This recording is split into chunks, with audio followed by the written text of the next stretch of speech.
देखिए 5 क्वेश्चन आपको जो हम लिखा रहे हैं, हर संडे को 5-5 क्वेश्चन लिखाएंगे।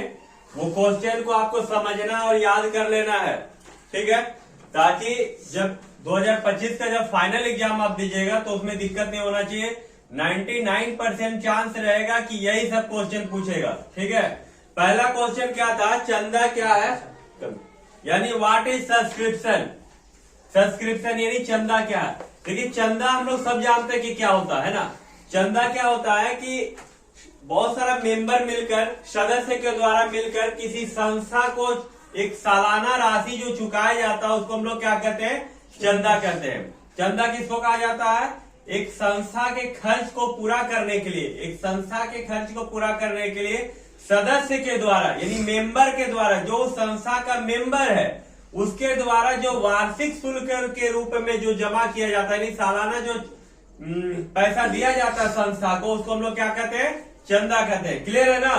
दूसरा क्वेश्चन क्या था, अधिलाभ का सूत्र दिया। अधिलाभ का मतलब क्या हो गया, super profit method. Super profit का आपको फॉर्मूला लिखना है। तो सुपर प्रॉफिट का फॉर्मूला क्या होता है, सुपर प्रॉफिट का फॉर्मूला होता है actual average profit. Actual average profit minus normal profit. Actual average profit minus normal profit. यदि पूछ दिया जाए कि एक्चुअल एवरेज प्रॉफिट का फॉर्मूला क्या है, तो एक्चुअल एवरेज प्रॉफिट का फॉर्मूला क्या हो जाएगा, actual average profit plus non operating expenses minus non operating income. Actual average profit का फॉर्मूला क्या हो जाएगा, average profit plus non operating expenses minus non operating income. ये हो गया एक्चुअल एवरेज प्रॉफिट का फॉर्मूला। यदि आपसे पूछ दिया जाएगा एग्जाम में कि नॉर्मल प्रॉफिट का फॉर्मूला क्या होता है, तो नॉर्मल प्रॉफिट का फॉर्मूला क्या होता है, capital employed into normal rate of return. यानी कैपिटल एम्प्लॉयड को नॉर्मल रेट ऑफ रिटर्न से मल्टीप्लाई करना है और डिवाइड किससे देना है, 100 से। किससे देना है, 100 से। तो क्या निकल जाएगा आपका नॉर्मल प्रॉफिट। यदि आपका कैपिटल एम्प्लॉयड नहीं दिया हुआ रहता है, यदि कैपिटल एम्प्लॉयड नहीं दिया हुआ रहेगा तो वहां एसेट्स और लायबिलिटी दिया हुआ रहेगा, तो आपको क्या करना है, capital employed equal to total assets minus liabilities कर देना है। तो आपका क्या निकल जाएगा, कैपिटल एम्प्लॉयड निकल जाएगा। क्लियर है ना। क्वेश्चन नंबर 3 बोल रहा, त्याग अनुपात की गणना किस प्रकार की जाती है, how sacrificing ratio is calculated. यानी सेक्रीफाइसिंग रेशियो कैसे निकाला जाता है। तो सेक्रीफाइसिंग रेशियो का फॉर्मूला क्या होता है, old ratio. Sacrificing ratio equal to old ratio minus new ratio. और यदि बोल दिया जाए क्वेश्चन में कि गेनिंग रेशियो का फॉर्मूला को बताएं, तो गेनिंग रेशियो का फॉर्मूला क्या हो जाएगा, new ratio minus old ratio. New ratio minus old ratio. Question number 4, अंश से आप क्या समझते हैं। अंश का मतलब क्या हो गया, शेयर। क्या हो गया, शेयर। शेयर यानी अंश, शेयर यानी अंश, शेयर का मतलब हो गया शेयर कैपिटल।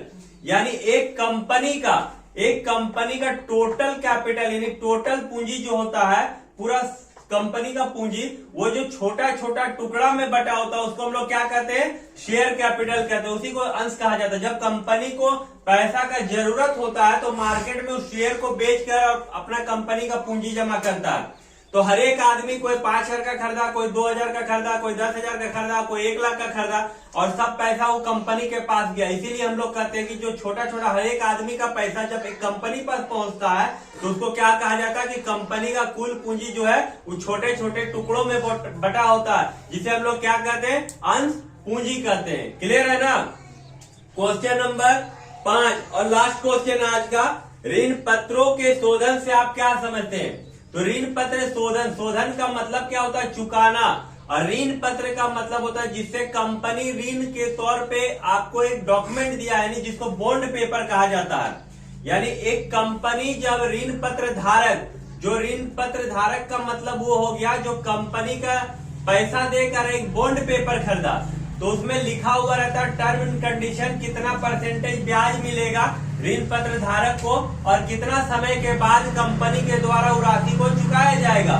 यानी इसका कहने का मतलब ये हुआ कि एक कंपनी के द्वारा ऋण पत्र धारक से जो राशि यानी जो रुपया उधार के तौर पे लिया गया है, उस राशि को, उस रुपया को एक निश्चित समय पर ब्याज के साथ जब चुकाया जाता है तब उसको क्या कहा जाता है? ऋण पत्र शोधन। क्या कहा जाता है?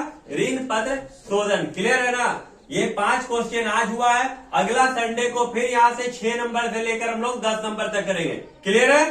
चलिए, यहां किसी को पूछना है?